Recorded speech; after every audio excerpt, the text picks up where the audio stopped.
Hello from Cortina, Italy. It is not just showtime, it's snow time.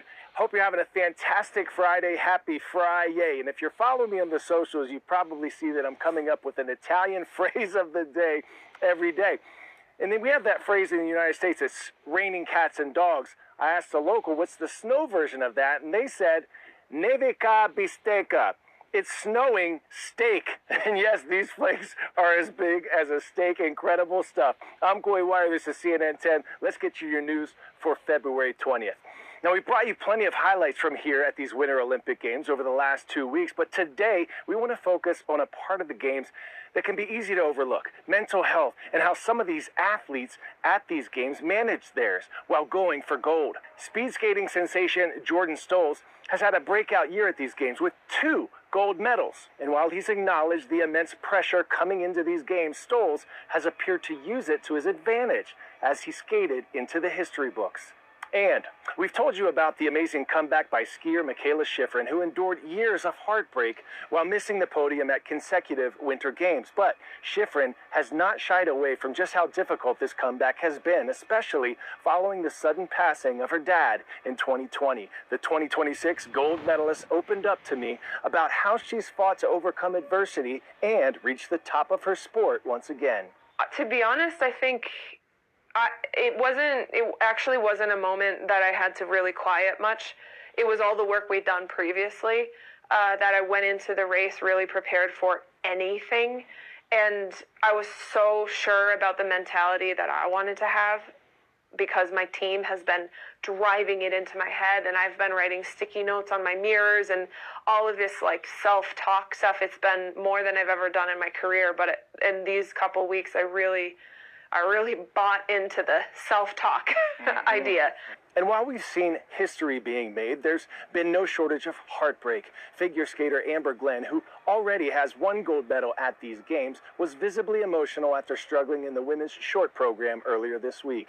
Glenn, who has been open about her mental health struggles, shared an optimistic message on social media following the performance. It reads, quote, "The world has ended for me many times, and yet tomorrow still comes. Keep going," unquote. And on the men's side, gold medal favorite Ilya Malinin shocked the world by finishing short of the podium following a series of mistakes. But the resilient skater isn't letting it define him. He spoke with me about moving on and the importance of respecting these athletes' mental health. But of course, there's a side that not everyone gets to see, and it's really hard to deal with all of that. And, at some point, you're going to have to release it because sometimes it's just too much to handle all at once.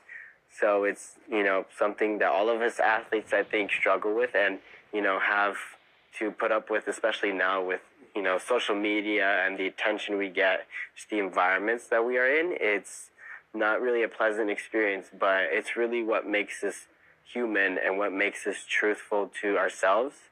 And that's something that I really want to push out as my message to all the athletes and all the people that we're still human beings. We are pretty similar to you guys than you think. Awesome stuff. Remember, like you've heard me share with you before, our tough times can make us tougher. We can learn strength through our struggles. The strongest steel is burned in the hottest coals. Something tells me we'll be seeing Ilya Malinin coming back more awesome than ever. Pop quiz hot shot. At which university did Mark Zuckerberg create Facebook? Stanford University, Yale, Harvard, or MIT?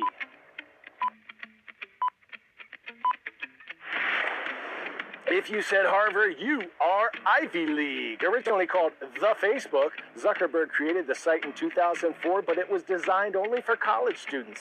You had to have a .edu address to register for an account.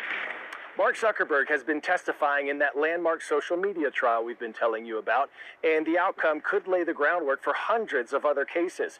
The Meta CEO was grilled for more than 5 hours about tech addiction, how social media affects children, and whether platforms are deliberately trying to get kids hooked. The tech billionaire was a witness, not a defendant, and said he believes he's handled the safety of young users in a, quote, reasonable way.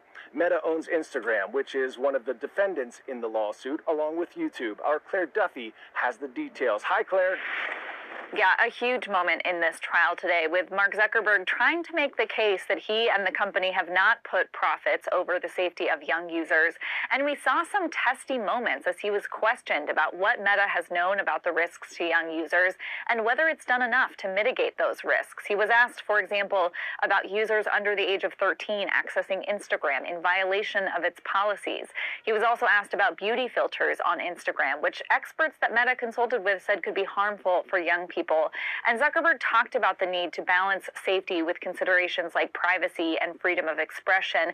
He also tried to make the argument that his goal is to create a long-term platform that has long-term appeal for users, not something that gets people hooked in the short term and makes them feel bad about themselves. Now, Meta has denied the claims in this lawsuit. It argues that this young woman, Kaylee, who filed the suit, experienced mental health challenges because of a difficult childhood, not because of Instagram and social media. And interestingly, Kaylee was in the courtroom today for this testimony. At the end of her lawyer's questioning, he rolled out this big banner. It took 7 people to hold it, and it was full of hundreds of little pictures that Kaylee had posted on Instagram, really just trying to hammer home what they are calling her compulsive use of this platform. Now, the other thing to note is that there were parents in the audience, parents who say their children were harmed or died as a result of social media, and some of them were also in the audience back in 2024 when Mark Zuckerberg testified on Capitol Hill, and that moment when he turned around and apologized to families for the harms that their children have experienced on social media. Those parents now, 2 years later, certainly hoping that this trial will lead to more changes for these platforms. And much of that is going to depend on what the jury makes of Mark Zuckerberg's testimony today. Back to you. Our next story dives to Antarctica, where a jawsome discovery is changing what scientists originally believed to inhabit the continent's icy waters. University of Western Australia camera captured a 10 to 13 foot sleeper shark about 1,600 feet down in near freezing water. This was near the Antarctic Peninsula, and it is the first shark ever recorded in the Southern Ocean. Scientists say the species is likely sparse and hard to detect there, and this sleepy giant was cruising at that depth because it's actually the warmest layer in the region's ocean, a chilling first from the bottom of the world. Every Friday in February, we are celebrating Black History Month by honoring some of the lesser-known trailblazers of the civil rights movement. And today we are introducing you to legal scholar who paved the way for African Americans, women, and the justice system as a whole. Jane Bolin, born in 1908. She was super focused and dedicated as a kid, graduating high school at just 15 years old. Having to persevere the challenges of growing up as a black girl in that era, she would rise up and go on to become the first black woman to graduate from Yale Law School. And she didn't stop there. She later became the first black woman to join the New York City Bar Association and the first in U.S. history to become a judge. She served on the bench for 40 years, where she ended segregated child care facilities and race-based assignments of probation officers. You know what she would say later? She said she wasn't concerned about being the first, second, or even the last, because her primary concern was her work.